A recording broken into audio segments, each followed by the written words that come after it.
এ সম্বন্ধে একদিকে যেমন সতর্কতা অবলম্বন করতে হবে, তেমনি রোগের চিকিৎসাও করতে হবে।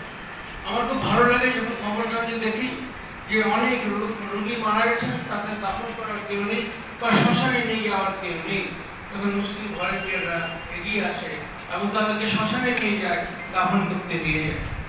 তো আমি আজকে যে এই সিলিন্ডার দেওয়া হবে মানুষকে যাদের প্রয়োজন রয়েছে, তো তাদের বলে দিয়েছেন কী কী লাগবে, ডাক্তারের প্রেসক্রিপশন দিতে লাগবে। আমি মনে করি সকলেই এর সুযোগ নেবেন এবং যাদের প্রয়োজন রয়েছে, যারা গরিব মানুষ, তা হিন্দু মুসলিম নির্বিশেষে, খ্রিস্টান নির্বিশেষে এই সেবা জামাত ইসলামী প্রদান করবে। আমি তাদেরকে অভিনন্দন জানাই। এবং আজকে এখানে নাদিম ভাই এসছেন, প্রসূনবাবু এসছেন, এখানে উপস্থিত রফিক সাহেব, নুরুদ্দিন সাহেব, রহমত আলী খান এবং আমাদের ইশতিয়াক রাজু সাহেব।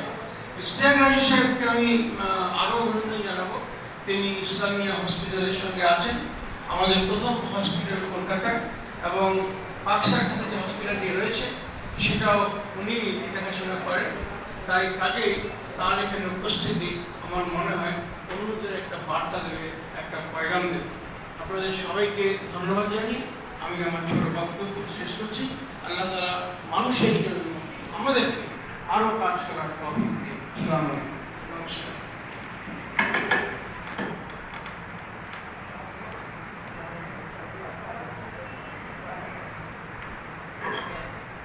ধন্যবাদ জনাব আহমদ হোসেন ইমরান সাহেবকে। এরপর বক্তব্য রাখবেন মৌলানা মোহাম্মদ আব্দুর রফিক সাহেব, আমির হক্কা জামাত ইসলামী পশ্চিমবঙ্গ।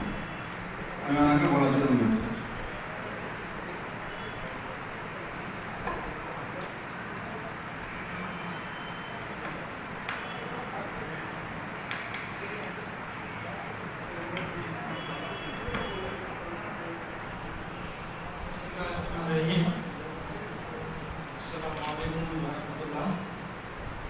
সম্মানিত প্রশাসক মহাশয়, মাধ্যমিক মহাশয়, আমাদের সাংবাদিক মহাশয়, অন্যান্য দায়িত্বশীলবৃন্দ, সম্মানিত সাংবাদিক ভাইয়েরা, আমি সবাইকে আজকে এই ফ্রি অক্সিজেন সিলিন্ডার ফ্যাসিলিটির যে ব্যবস্থাপনা জামাত ইসলামী করতে চেয়েছে, আমরা অনুষ্ঠানে সবাইকে স্বাগত জানাচ্ছি। আসলে আমরা সবাই মানুষ, মানুষের ঠিকায় মানুষ যদি পদে পরে অপর মানুষ ভাই আর মাসে গিয়ে দাঁড়াবে, এটা আমাদের কাজ এবং মনের দায়িত্ব। প্রস্তাব সেরকমটাই চাই। রব্বুল আলামিন নিজেদের আমাদের উদ্দেশ্য করে বলছেন, হাল জাযাউল ইহসান ইল্লাল ইহসান। এই মানব সম্প্রদায় ভালো কাজের বদলা ভালো আর কি হতে পারে? প্রত্যেক মানুষ যদি প্রত্যেক মানুষের কল্যাণ কামনা করি, প্রত্যেক মানুষের পাশে দাঁড়ানোর চেষ্টা চালাই, স্রষ্টা যাতে আল্লাহ তাতে খুশি হন। আমরা এটা লক্ষ্য করেছি যে আমাদের কলকাতার আশেপাশে করোনা ভাইরাসের প্রাদুর্ভাব আগের থেকে অনেক বেশি প্রকট হয়েছে, সারা দেশেই প্রকট হয়েছে এবং কলকাতাতেও ধীরে ধীরে সংক্রমণ পাচ্ছে। এই আবহে সবাই চিকিৎসা পেতে চায় এবং সবাই বেশ চিকিৎসা পেতে চায়। সরকার এই বিষয়ে যথাসাধ্য প্রচেষ্টা চালাচ্ছে। তারপরেও অনেককেই যে স্বাভাবিক ভাবে যে ধরনের ট্রিটমেন্ট পাওয়ার কথা, অনেক রোগীর ক্ষেত্রে সেটা হওয়া সম্ভবপর হয়ে উঠছে না। আমাদের কাছে এরকম রিপোর্ট অনেকবারই এসেছে।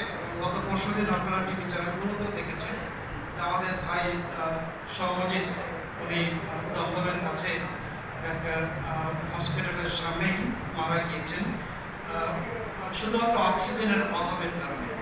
আমরা এরকম একজন মহিলাকে জানি, আমি নিজে জানি, 3 দিন শুধু অক্সিজেনের জন্য ঘুরেছেন, তিনি অক্সিজেন পাননি এবং তিনি অক্সিজেনের অভাবে মারা গিয়েছেন। এই ধরনের ঘটনা আমাদের কাছে বারবার রিপোর্ট আসছে। সেই হিসাবে আমরা এটা ভাবার চেষ্টা করেছি। আমাদের কলকাতা এবং আশেপাশে আমাদের যে নেটওয়ার্ক আছে, আমরা যদি সেটাকে ব্যবহার করে মানুষের পাশে দেওয়ার চেষ্টা চাই, অন্তত অক্সিজেন অভাবে কোনো মানুষ মারা না যায়, আমরা যদি এই বিষয়গুলো উদ্যোগ গ্রহণ করতে পারি, তাহলে সেটা সরকারকেও সহযোগিতা করা হবে এবং জনগণের পাশে দাঁড়ানোর একটা মহৎ কাজ আমরা করতে সক্ষম হব। এই অনুপ্রেরণাতেই, এই আকাঙ্ক্ষা নিয়েই আমরা আজকে ফ্রি অক্সিজেন সিলিন্ডার ফ্যাসিলিটি সেন্টারের সূচনা করছি। আমি সাংবাদিক বন্ধু ভাই এবং বিশিষ্ট দায়িত্বশীল সংশ্লিষ্ট ভাইদেরকে বিষয়ে আহ্বান জানাচ্ছি যে আপনারাও এই বিষয়ে জনগণের দৃষ্টি আকর্ষণ করেন। আরও অনেকেই যারা এই বিষয়ে কাজ করতে পারেন তারাও এগিয়ে আসুন, যাতে আমাদের রাজ্যের কোনো ব্যক্তি অক্সিজেন অথবা এরকম কোনো সমস্যায় কারণে তারা প্রাণ ত্যাগ করতে বাধ্য না হন। আমরা এই বিষয়ে সবাই সচেষ্ট হই। আজকের এই প্রচেষ্টা তাই সামান্যতম ক্ষুদ্রতম প্রয়াস। আমি এই জন্য আপনাদের সবার সহযোগিতা কামনা করছি। সেই সাথে সাথে এই খবর আমাদের রাজ্যের ভাই এবং বোনেরা সবাই পান, এই বিষয়ে আপনাদের কাছে আহ্বান জানাচ্ছি। আপনাদের যে মাধ্যম আছে, আমাদের social media, print media, electronics media এবং আপনাদের ব্যক্তিগত যোগাযোগ, সেটাকে কাজে লাগিয়ে যাতে এই খবর সবার কাছে পৌঁছায়, এই আহ্বান আমি আপনাদের কাছে পৌঁছে। জামাত ইসলামী লকডাউন পর্ব শুরুর সময় থেকেই রিলিফের কাজ দিয়েছে এবং আমরা সিদ্ধান্ত নিয়েছিলাম যে আমাদের সাধ্য মাফিক আমরা আমাদের চোখে যাতে কাউকে ক্ষুধার জ্বালায় ছটফট করতে করতে মারা যেতে না হয়, আমরা আমাদের সাধ্য মাফিক জনগণের পাশে এই জন্য দাঁড়ানোর সর্বাত্মক প্রচেষ্টা চালাবো। আলহামদুলিল্লাহ আমরা সেই কাজ এখনো করে যাচ্ছি। আগামীতে আমরা এই বিষয়ে সিদ্ধান্ত নিয়েছি যে ফ্রি অক্সিজেন সিলিন্ডার সার্ভিসের যে যাত্রা, সেই যাত্রা শুরু হওয়ার পরে ডে কেয়ার সেন্টার, অনেক ভাই বোন আছেন যাদের সামান্য যাওয়া হয়েছে, ডাক্তার দেখতে ভয় পাচ্ছে, যাতে শুধু জ্বর হয়েছে, সর্দি হয়েছে, সে করোনা হতে পারে অথবা নাও হতে পারে, তার প্রাথমিক যে ট্রিটমেন্ট, সেই ট্রিটমেন্টটা সে পায় এবং সে যদি খুবই ইন্টিরিয়ার এলাকার মানুষ হন, সে ট্রিটমেন্ট সে যদি তার জন্য সহজলভ্য হয়। এই জন্য ডে কেয়ার সেন্টার বিভিন্ন জায়গায় করার একটা আমরা চিন্তা ভাবনা করেছি এবং এই বিষয়ে ডাক্তারদের চেন আমরা তৈরি করছি। আলহামদুলিল্লাহ আমাদের চেন করতে প্রায় 200-এর বেশি ডাক্তারের যারা কোয়ালিফাইড ডাক্তার বিভিন্ন মেডিকেল কলেজ থেকে পাস আউট করেছে, বিএসএমবি, বিএইচএমএস, এরকম ডাক্তারদের 200-এর বেশি লিস্ট আমাদের কাছে এসেছে। আমরা আশা করছি ইনশাআল্লাহ খুব দ্রুত ডে কেয়ার সেন্টার চালু করার বিষয়ে আমরা একটা নেটওয়ার্ক তৈরি করতে সক্ষম হব। মানে এই বিষয়ে আপনাদের কাছ থেকে সহযোগিতা চাইবো, যাতে আমরা এই বিষয়ে যারা এনজিও কাজ করেন তাদেরকেও এই বিষয়ে আহ্বান জানাই, তারা এই বিষয়ে খুবই ইতিবাচক উদ্যোগ গ্রহণ করুন। কোথাও কোথাও এরকম আমরা শুনতে পাই রাজনৈতিক প্ল্যাটফর্মে অথবা কোনো কোনো সামাজিক প্ল্যাটফর্মে যে সমালোচনা করা এবং পাল্টা সমালোচনা করা একটা আবহ কোথাও কোথাও আমরা দেখতে পাই।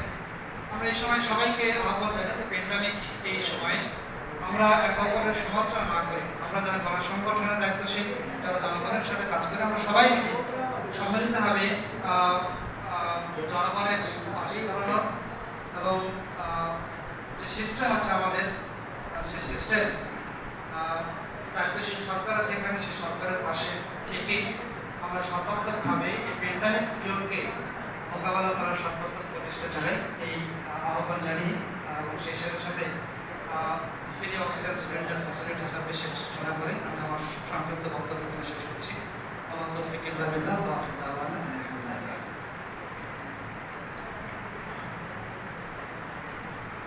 বক্তব্য রাখলেন জনাব মাওলানা মোহাম্মদ আব্দুল রফিক সাহেব।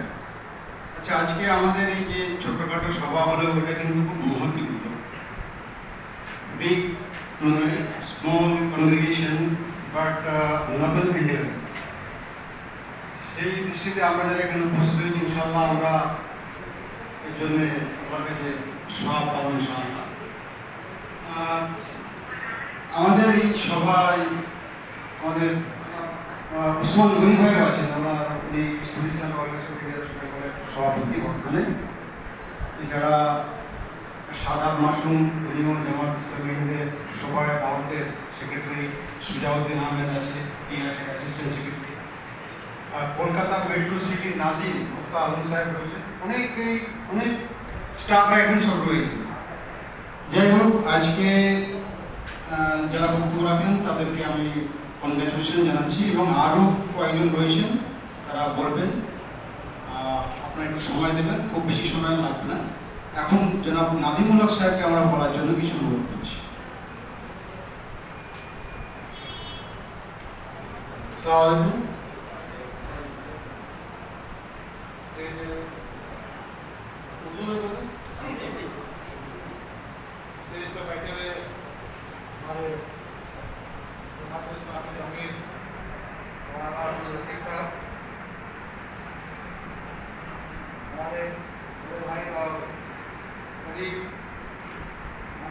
खान साहब, नूरुद्दीन साहब, यादव अली खान साहब, हमारे काफ़ी दिन से जान पहचान है और बहुत सारी फिल्म में हम लोग काम भी करते हैं। यहाँ आए हुए हैं कौशल गोमी साहब, हमारे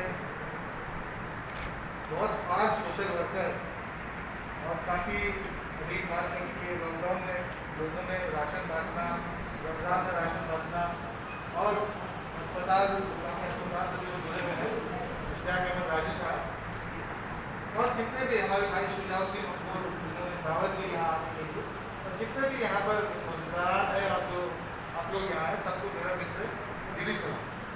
हम लोग यहाँ पर बहुत एक नेक फाल एक नेक काम के इनॉग्रेशन में आए हैं कि फ्री ऑक्सीजन सिलेंडर ये जिसको भी ज़रूरत हो, खास करके यहाँ जहाँ हॉस्पिटल में कमी हो रही है और ये बीमारी ऐसी है जो महामारी चल रही है, आपको मालूम है कोरोना वायरस और ख़ास करके उसके जो इसी में कोविड-19, जब तक इसका वैक्सीन नहीं निकलता है तब तक हम लोग सबको बहुत एहतियात करने की ज़रूरत है और जिनको जिनको इसके ऊपर असर हो रहा है उनको कैसे मदद पहुंचाई जाए उसके लिए जो भी कदम उठाने की ज़रूरत है उठाई जाए। तो बहुत ही नेक काम है कि यहाँ पर ये ऑक्सीजन बोलते हैं कि भाई कि कोरोना वायरस क्या तो बहुत माइल्ड होगा कि देखिएगा हम लोग के सबसे बिगेस्ट सुपरस्टार अमिताभ बच्चन और उनकी पूरी फैमिली को तो उनको माइल्ड सिम्टम है, अभी तक यही मालूम हुआ। सवेरे तो बहुत सारे अफवाह फैल रही थी लेकिन अभी क्लियर हो गया बात की नहीं, उनको भी माइल्ड सिम्टम है, ठीक है हॉस्पिटल में है, वो आइसोलेशन में। बहुत सारे लोग जिनको इसका माइल्ड सिम्टम नहीं होता बल्कि उनको जो हेवी ड्यूटी वाला होता है तो वो सांस लेने में मुश्किल होती है और निमोनिया उनमें अक्यूट निमोनिया का जो सिम्टम है वो सिम्टम सब आ जाता है, लंग्स में पानी भर जाना और ये सब। तो इटली में अभी आप खास करके देखिएगा इतने लोग इसलिए मरे क्योंकि वहाँ पर वेंटिलेटर नहीं, ऑक्सीजन नहीं। जब तक पता चला कि भाई कि ये चीज़ होने की ज़रूरत है तब देखिएगा वहाँ पर भी एक बार वेंटिलेटर और ऑक्सीजन को जैसे जैसे बंदोबस्त किए वहाँ भी अभी जो है उतनी मौतें नहीं हो रही हैं लेकिन पहले से कम हो रही। तो मेन चीज़ वही है कि ये 3 या 4 दिन का जो अक्यूट पीरियड रहता है उसमें सांस लेने के बहुत तकलीफ हो जाती है।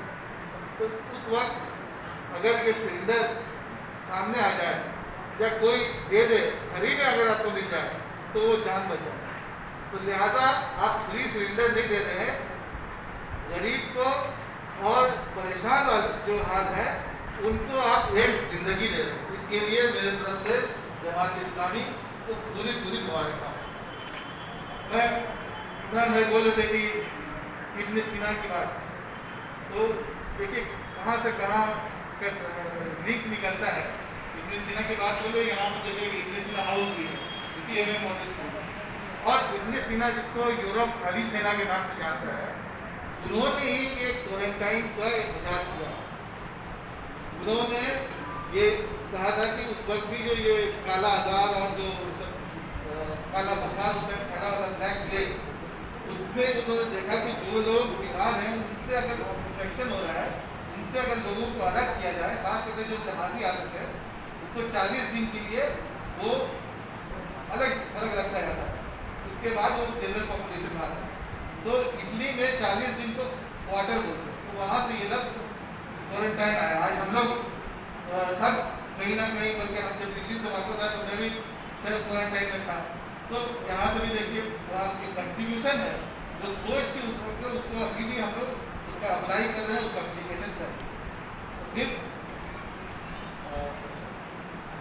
फिर ये कहना है कि इसी तरह से अगर हर इदारा अपने फर्ज समझ के अपनी ड्यूटी समझ के काम करता है जहाँ जहाँ इंसानों की ज़रूरत है, तो मेरे ख्याल से हम लोग को, हमारे मुल्क को, हमारी रियासत को, हमारे शहर को बहुत फायदा है।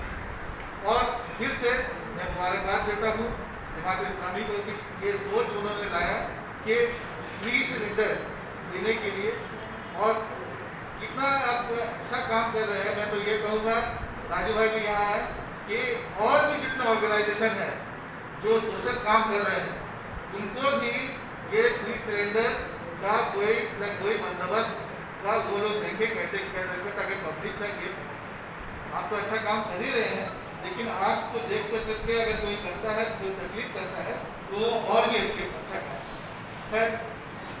आखिर में बस मैं अपनी एक बात कह दूँ कि अभी 15 अगस्त आने वाला है, और हमारे मेयर बल्कि एक बात और कह दूँ, ये स्टाइल में बैठे हुए यहाँ पर हमारे मेयर मौलवी हकीम की हिदायत पर, आपको मालूम है कलकत्ता में जो भी कोविड से जिनका इंतकाल हो रहा है, उनको बागमारी कब्रिस्तान के स्पेशल ब्लॉक में वहाँ दफन किया है। तो हमारे मेयर की हिदायत पर राजू भाई के सहयोग से वहाँ पर दफन का इंतज़ाम और एलाने का और नमाज जनाजा का इंतजाम पूरा मिल करके हम वो सब बात कर रहे हैं, ताकि रेडियो रोड की जाने से ताकि उनको सही से रुखसती मिल सके। तो इसके ये भी काम चल रहा है, क्योंकि सब लोग मिल के कर रहे हैं। और आखिर में मैं अपनी एक बात कह दूँ कि हम लोग 15 अगस्त को एक प्रोग्राम लिए हैं, चलो मदरसा। ये प्रोग्राम ज़्यादा कुछ नहीं है, बस 10 मदरसा के बच्चे रहेंगे और वो कौमी परचम उठाएंगे और जाना गाना मना गाएंगे। तो ऐसे बहुत सारे मदरसा जहाँ यहाँ पहले से भी ऐसा प्रोग्राम हो रहा है, लेकिन हम लोग उसको एक यूनिक चीज़ देने की कोशिश कर रहे हैं कि इस प्रोग्राम में 10 हमारे हिंदू भाई को भी बुलाएं, क्योंकि मदरसा के ताल्लुक से बहुत सारे आदमी में कन्फ्यूजन कि क्या होता है अंदर में, क्या नहीं होता है, तो वहाँ बच्चे क्या पढ़ते हैं, कैसी तालीम दी जाती है, औजार रहता है, क्या है। तो ये कन्फ्यूजन को दूर करने के लिए हम लोग कोशिश कर रहे हैं कि चलो मदरसा का प्रोग्राम इसमें पिकअप करेंगे और 10 हिंदू भाइयों को भी इस प्रोग्राम में बुलाएंगे। और जब बच्चे कौमी परचम आएंगे, झंडा उठाएंगे, तिरंगा उठाएंगे और जन गण मन गाएंगे, सब ये सब लोग मिल करके वो जन गण मन गाएंगे। मेरे ख्याल से नेशनल इंटीग्रेशन के लिए ये बहुत ज़रूरी है, हम लोग इसको सब मिल करके करें। आप लोग सभी अकेला आप लोग भी जनाजा मदरसा है, उनको ऐसा हिदायत की जो ये प्रोग्राम है। आखिर में मैं फिर से अपनी बात खत्म करने से पहले मैं फिर से जमात इस्लामी हिंद मगरबी बंगाल को दिल से मुबारकबाद देता हूँ कि उन्होंने ये अच्छी सोच रखी है और आगे भी रखेंगे। मैं एक शेर के साथ कि उठ कमर बांध क्या डरता है, उठ कमर बांध क्या डरता है, फिर देख खुदा का। बहुत बहुत शुक्रिया।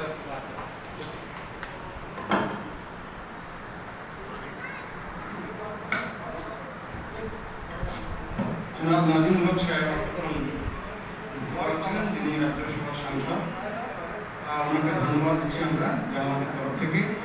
এখন বক্তব্য রাখবেন জনাব ইশতিয়াক আহমদ সাহেব, বিশিষ্ট সোশ্যাল অ্যাক্টিভিস্ট, কিছুক্ষণের জন্য।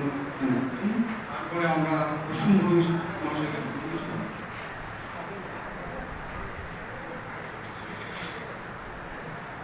আসসালামু আলাইকুম।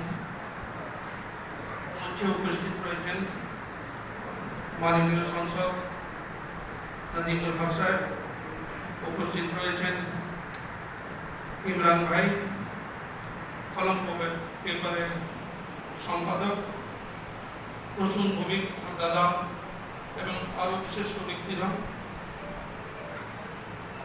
প্রথম আমি জামাত ইসলামীর সমস্ত সদস্যদের যারা যারা এখানে উপস্থিত রয়েছেন, যারা এই অনুষ্ঠানটা আয়োজন করেছেন, তাদেরকে আমি আমার আন্তরিক ধন্যবাদ জানাই যে একটা ইউনিক ধরনের উনি একটা অনুষ্ঠান করছেন। ফ্রি অক্সিজেন সিলিন্ডারের যে বিতরণ যে কাজ যে ওনারা শুরু করেছেন, আমার মনে হয় এইখানে যারা এনজিও চালায়, যারা সোশ্যাল কাজের মধ্যে জড়িয়ে রয়েছেন এবং ক্লাব যারা আছে এবং যারা সাংবাদিক এখানে উপস্থিত রয়েছেন, এনাদের মাধ্যমে একটা ভালো মেসেজ যাবে এবং এনাদেরকেও বলবো যে আপনারা প্রচার করুন এই ধরনের কাজ আজকে এনারা শুরু করেছেন। এই ধরনের কাজ যদি আরও বিভিন্ন জায়গা থেকে পুরো পশ্চিমবাংলা পুরো ভারতবর্ষে যদি ছড়িয়ে যায়, আমার মনে হয় এর থেকে ভালো কাজ হয় না। আমিও একটা হসপিটালের সাথে জড়িয়ে রয়েছি। আমি ইসলামিয়া হসপিটালের সাথে আমি একটা ছোট খিদমত করতে আমাকে দায়িত্ব দেওয়া হয়েছে। আমি সেইটা চেষ্টা করি পালন করার জন্য। আমি দেখেছি আমাদের এখানে কোনো আইসোলেশন ওয়ার্ড বলে কিছু নেই, কিন্তু আমরা একটা আইসোলেশন কেবিন তৈরি করেছি, যেখানে আমাদের কোভিডে বিভিন্ন সিমটমের পেশেন্টগুলি আসছে, যেখানে দেখা যাচ্ছে ম্যাক্সিমাম যেটা পেশেন্টের অসুবিধা যেটা হচ্ছে সেটা হলো শ্বাসকষ্ট। শ্বাসকষ্ট প্রবলেমের জন্য এই যে অক্সিজেন যে বিতরণ যে করছেন, আমি একটা জায়গা নদীম ভাই এবং আরও যারা বক্তৃতা রেখেছিলেন ওনাকে বলতে চাই যে এই কোভিড-19 এই যে করোনা ভাইরাস যেটা, এটা শুধু গরিব মানুষকে হচ্ছে না, এটা উপভোগ যেটা লাভ পাবে এটা শুধু গরিব মানুষ পাবে না। এটা যদি লাভ হয় আমার মনে হয় বেশিরভাগ দেখবেন বড় লোককেই হচ্ছে। এটা উপরওয়ালা জানি না, উপরওয়ালা এই লোকটা কার জন্য এনে দেয় জানি না, কিন্তু আপনি দেখবেন এখনো স্লাম এরিয়ার মধ্যে উপরওয়ালা অনেক যে এখনো স্লাম এরিয়ার মধ্যে যায়নি, আশা করি যাবেও না, কারণ ম্যাক্সিমাম দেখবেন বড় লোক অমিতাভ বচ্চনের মতন লোককে হয়েছে, ওনার পুরো পরিবারকে হয়েছে। তো এর থেকে শুধু গরিব মানুষ হেল্প পাবেন আর তাদের ভালো হবে এটা না। আমার মনে হয় এর থেকে এই যে অক্সিজেন থেকে এর থেকে বেশিরভাগ যেটা দেখা যাবে, দেখবেন আপনি পয়সাওয়ালা যারা আছে, যারা বড় লোক, তারাই উপভোগ করতে পারবেন, এটা লাভ করতে পারবেন। কারণ নাদিম ভাই একটা কথা খুব ভালো কথা বলেছেন যে আপনি এই কাজটা যেটা করছেন, যেটা জামাতে ইসলামী যে কাজটা করছে, এটা শুধু দিন আর দুনিয়া দুটোর জন্য করছেন। কারণ এইখানে যদি বলা হয় একটা কেতাব বইতে আছে, কেতাবে আছে, যদি কোনো মানুষের একটা প্রাণ যদি বাঁচিয়ে দেন, যদি নিঃশ্বাস কষ্ট হচ্ছিল ও যদি মরে যেতে পারতো, যদি আপনি আপনার জারিয়াতে আপনার এই উদ্যোগ থেকে যদি কারো একটা প্রাণ বেঁচে যায়, তাহলে একটা হাজার স্বভাব হয়। তো আমি মনে করি যারা যারা এই উদ্যোগটা নিয়েছেন তাদেরকে আমি আন্তরিক ধন্যবাদ জানাবো, এবং আপনারা যে কাজটা করছেন এটা শুধু দিন না, দিন দুনিয়া দুটোর কাজ করছেন। এই বলে আমি আমার ছোট্ট বক্তব্য শেষ করছি। আসসালামু আলাইকুম।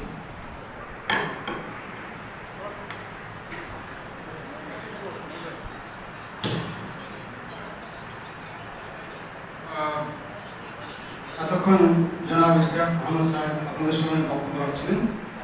এরপর প্রসূন ভৌমিক মহাশয়কে কি বলার জন্য অনুরোধ করছি।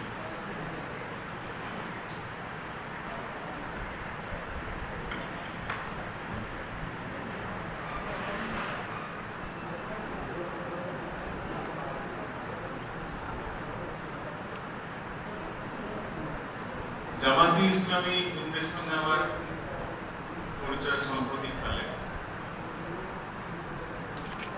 পরিচয় হওয়ার আগে জামাতে ইসলামী হিন্দের সঙ্গে আমি জামাতে ইসলামী বলতে বাংলাদেশের আর পাকিস্তানের যে সাম্প্রদায়িক জামাত ইসলাম তার সঙ্গে গুলিয়ে ফেলতাম, কিন্তু এদের নানান সবার মধ্যে গিয়ে তারপরে নানান মঞ্চে আস্তে আস্তে আমি যদি না আসতাম তাহলে